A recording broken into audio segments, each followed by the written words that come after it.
Welcome to the strange and scary mysteries of the month, where we bring you the craziest stories happening all around the world.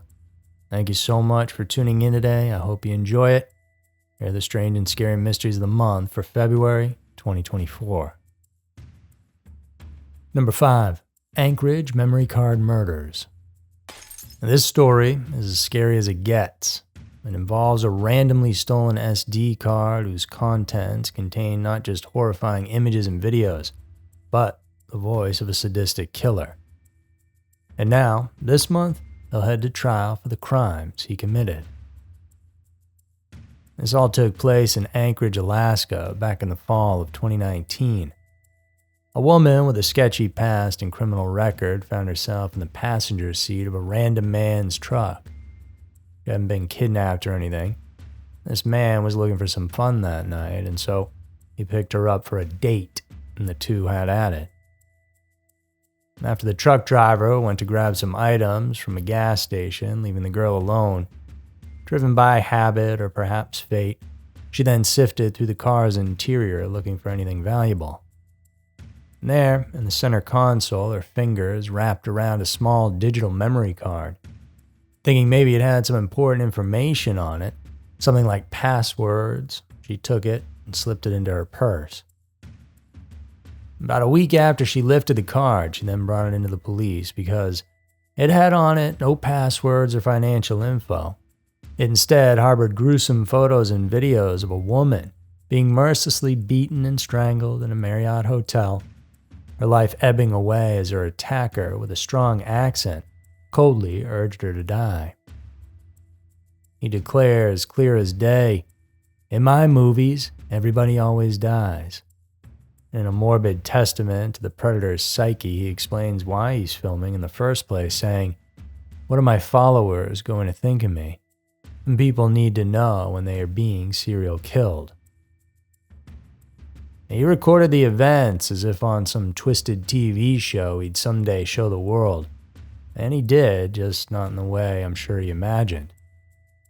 There were images of this woman's blanket-covered body being moved outside with the use of a luggage cart. The attacker's voice was distinct and recognized by the police as Brian Stephen Smith, a 52-year-old South African native. While he is now facing 14 charges, he has pleaded not guilty to all of them.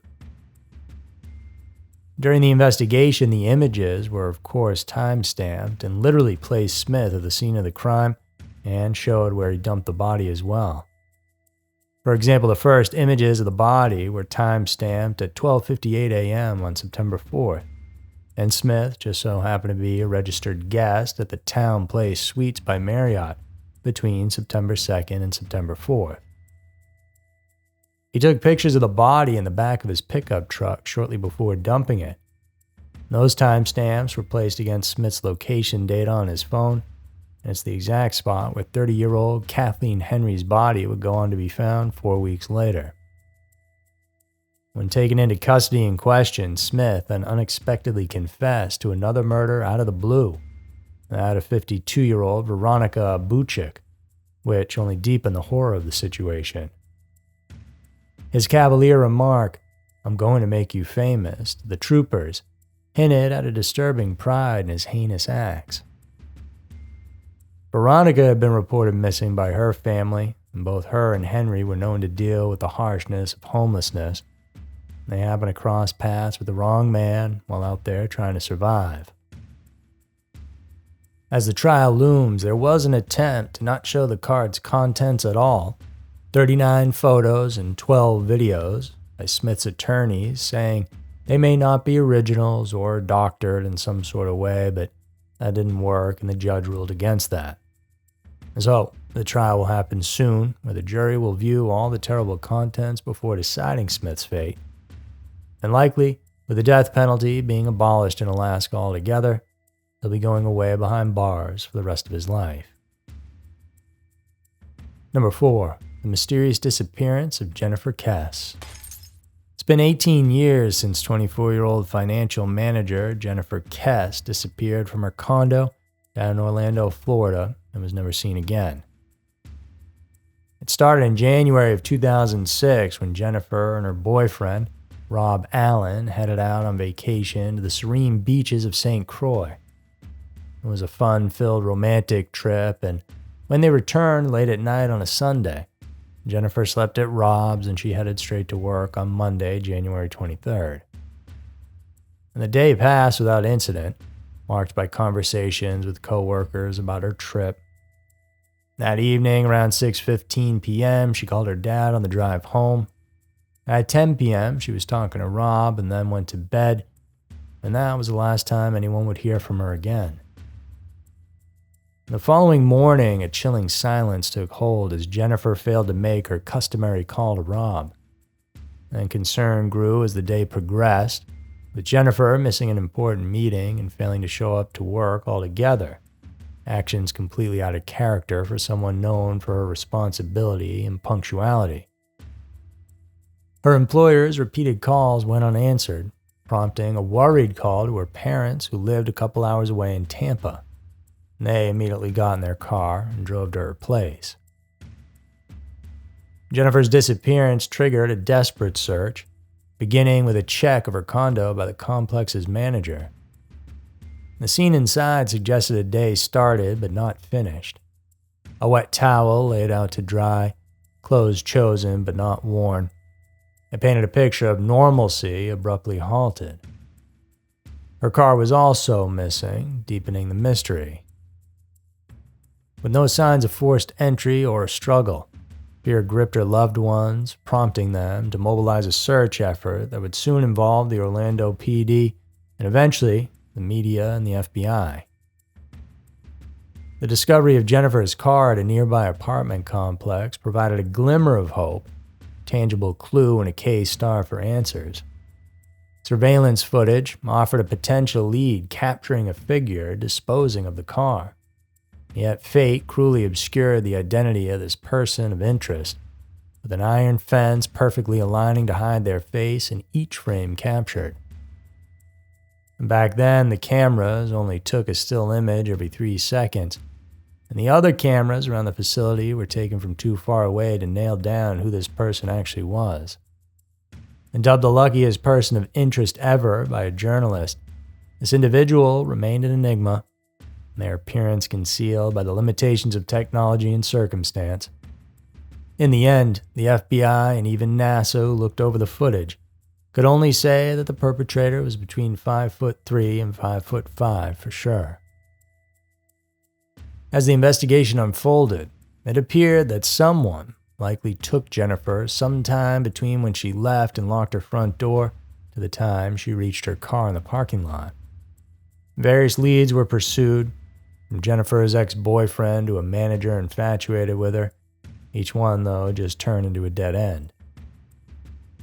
Suspicion, though, lingered around the construction workers at her condo complex, who were expanding on the footprint of the entire place. There were lots of comings and goings with several workers, and Kess had told family members on more than one occasion that these construction workers relentlessly whistled at, catcalled, and harassed her, almost on a daily basis. And these men would see her often, which means they got to know her routine. And knowing where someone's going to be would help a lot if you intended to kidnap them. Police did try to follow this angle, but ultimately, the language barrier proved to be too much of a problem. Essentially, they gave up on it. But interestingly, crew workers on that job were allowed to stay in vacant condos while they were finishing construction on the project. And so, it's very possible that the person who did this had the entire day off and was living just a few doors down from Jennifer, fantasizing about her until they couldn't take it any longer. Her family still very much wants answers no matter what happened to her. They need to know and want justice to be served. Anyone with information about Jennifer's disappearance is asked to contact the Find Jennifer Kess Facebook page or the Florida Department of Law Enforcement at 888-356-4774. Number 3. UFO sightings over Canada. If you're big into UFOs and you have not heard this audio yet, then I'm happy to get to share it with you here. And this happened on January 19th of this year when multiple pilots reported seeing multiple lights, sometimes in a triangular formation, that were flying much higher than them. And these lights were also witnessed by several civilians as well. And the audio recordings of their calls to ground control and emergency responders were all compiled by a man named Daniel Otis, who is a journalist from Canada, and then posted them to his YouTube channel. So, to get things started, here's a clip for you to check out. R7062, go ahead. Yeah, is there any active military airspace just like north of Winnipeg? No, nothing I'm aware of. You said north of Winnipeg? Yeah. No, not right now. Okay. Lots of active bright lights, information, 3, and they look like they're at like 500 or something, just trying to figure it out. Okay, yeah, no, I haven't heard anything. I'll check ahead with the next sector. Alrighty then. Thanks for checking. And you said around 50,000 feet, roughly, is that correct? Yeah, it looks like it. I mean, it's hard to say, but yeah, it keeps being like 3 to 4 really bright lights, and they kind of were in like a triangle formation, and then it looks like the little dipper for a bit, and then they disappear, and then they come back. Okay. Okay, thanks for that. I'll just make a note, but yeah, I can't think of what that might be. If you want to listen to the whole thing, I've linked it in the description below, and it runs about 13 minutes in total, and it's definitely worth checking out. As you can tell, many people saw something that was unexplained in the skies that morning. And these objects were zipping around at altitudes that seemed to defy the very limits of human engineering. According to reports from CTV News, these unidentified flying objects were seen flying in formation at altitudes reaching an astounding 100,000 feet. Put this into perspective, this is a realm beyond the reach of the B-2 bomber, which is a marvel of modern aerospace. Even the F-22, a pinnacle of stealth and agility, patrols the skies at half that height. The pilots, seasoned in the skies and skeptical of jumping to conclusions, began to query among themselves and with ground control. The response from air traffic control only deepened the mystery.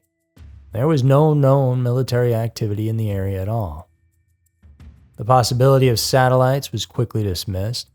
These objects move with an intention, a formation that no celestial body or man-made satellite could mimic. And this incident comes at a time when the topic of UFOs has surged in public interest. Revelations and whistleblower testimonies, including that of David Grush to Congress, have pulled back the curtain on what might be hidden beyond the skies. Grush's testimony under oath about non-human biologics recovered from crash crafts has only fueled the fire of speculation and intrigue. The Canadian Prairie incident is now just another in a long line of strange sightings that sits in the middle of all these discussions. Multiple pilots, all with years of experience, all reporting the same unexplainable sight. It's a tangible encounter that definitely happened and yet defies explanation. Number 2, the mysterious disappearance of D.A. Ray Grier. Almost 19 years ago, District Attorney of Center County in Pennsylvania, Ray Grier, took a day off, went for a drive, and never came back home. And today, his family is still searching for answers as to what happened. And while those are still yet to come, there are certainly many theories. Ray served as the DA for the county from 1985 to 2001. During his tenure, he handled several well-known cases, but the most famous was his involvement in the Jerry Sandusky case. In his personal life, Ray was famously private. However, he was a bit of a charmer and known womanizer. He had been married and divorced twice and had an adopted daughter named Lara with his first wife. At the time of his disappearance, he was living with his girlfriend, Patty Fornicola. On April 15th of 2005, Ray told his girlfriend he was heading out for a drive through the Brush Valley. He would then go on to be spotted at an antiques mall in Lewisburg that he frequently visited, and there he was seen with a tall, attractive woman with brown hair. But later that evening, when he still hadn't come home, his worried girlfriend decided it was time to call the police. The next day, authorities tried tracing his steps, and it was then that they found his red Mini Cooper abandoned near the Susquehanna River, which is 55 miles away from his home. Inside, they found his county-issued cell phone, but his wallet, laptop, and keys were missing. There were no signs of foul play, but strangely, the inside smelled like cigarette smoke, despite the fact that Ray didn't smoke and hated the smell. Police searched the river and its banks for signs of the man, but nothing was found. A few months later, in July, a fisherman pulled Ray's laptop from the river, however the hard drive was missing. And 2 months after that, the hard drive was found in the mud on the bank of the Susquehanna. There was no way to retrieve the information on it, though, as it had been damaged too badly. So the question is, what happened to Ray? Despite pursuing different leads and tips, no trace of him has ever been found. When it came to light that Ray had withheld initial complaints regarding the Jerry Sandusky case, rumors began to spread that his disappearance had something to do with it. Essentially, Ray knew of the alleged victims as early as 1998, but declined to push a charge against the assistant coach. As a result, Sandusky would not be tried and charged for another 10 years. An informant at one point contacted investigators saying a former Hell's Angel had killed Ray, but nothing concrete was ever produced from that. It makes sense that someone, perhaps a person whose child was a victim of Sandusky, may have gone out of their way to take care of him, since he could have stopped bad things from happening. Then again, maybe Ray threw his laptop and hard drive in the waters that day and disappeared with his lovely brunette into the sunset in order to get away from it all and start a new life. In 2015, Grier was legally pronounced dead, but the case remains open and his disappearance is still a mystery. Number 1. The woman who dated the Gilgo Beach killer. A few months back, Rex Heuermann, the alleged Gilgo Beach killer, was apprehended, and since then the stories coming forward about who this guy was in his everyday life have been plentiful. And one of those accounts comes from a woman named Nikki Brass, an ex-escort turned hairdresser whose fateful encounter with Rex brought forth some more very disturbing details. It was a seemingly ordinary dinner. Rex had invited Nikki out and the two were chatting when the conversation then took a dark turn.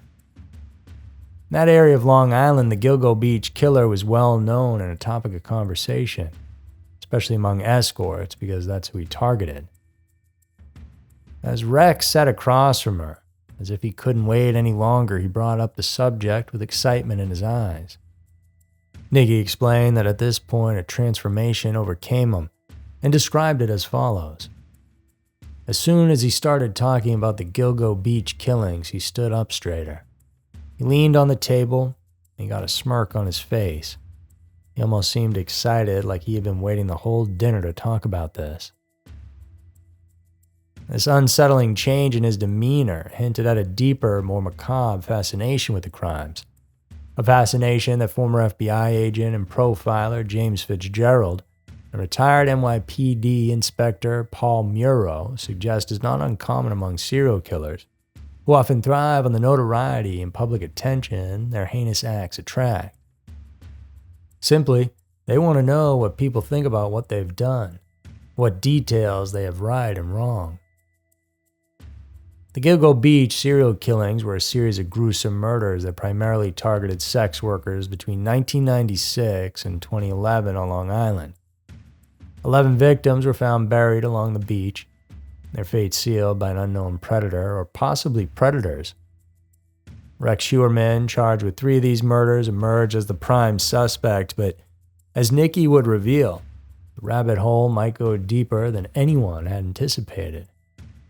During their conversation, Heuermann's comments on the murders revealed a chilling insight, and Nikki felt as though she was speaking to someone reliving it, not somebody who was just a fan talking about it. Heuermann's knowledge of the killings, coupled with his speculation about parties where individuals would select and murder an escort, painted a grim picture of the reality behind the Gilgo Beach killings. It meant that there may be more people involved than just Rex. Huerman's disdainful remarks about the victims, claiming prostitutes didn't have anyone who cared about them, underscored a calculated approach to selecting his targets. These were not random acts of violence, but meticulously planned executions designed to minimize the chance of discovery. His arrest this past July, which led to the uncovering of an arsenal of over 50 illegal weapons in his home, only added layers to the already complex character of Rex. From handguns to assault weapons, the collection showed the true danger that he posed. And Nikki, before the dinner was done, excused herself to the bathroom, where she called a friend and told him that she thought she was hanging out with the Gilgo Beach killer and needed help. That friend came and the two left without incident, and it wouldn't be until a few years later that she would come to find out that her intuition was spot on. When she saw Rex in the news, she knew she had in fact dined with a killer that day. A twisted individual who likely saw the fear in her eyes as she began to piece two and two together. He enjoyed it, just like he enjoyed all the murders he had committed over the years. So there were the strange and scary mysteries of the month for February of 2024. I'm Andrew, and I want to thank you guys for tuning in. Remember to like and subscribe if you enjoyed it so that we can bring you more content each and every week. Thanks so much for all your support and for tuning in. I'll see you guys in the next one.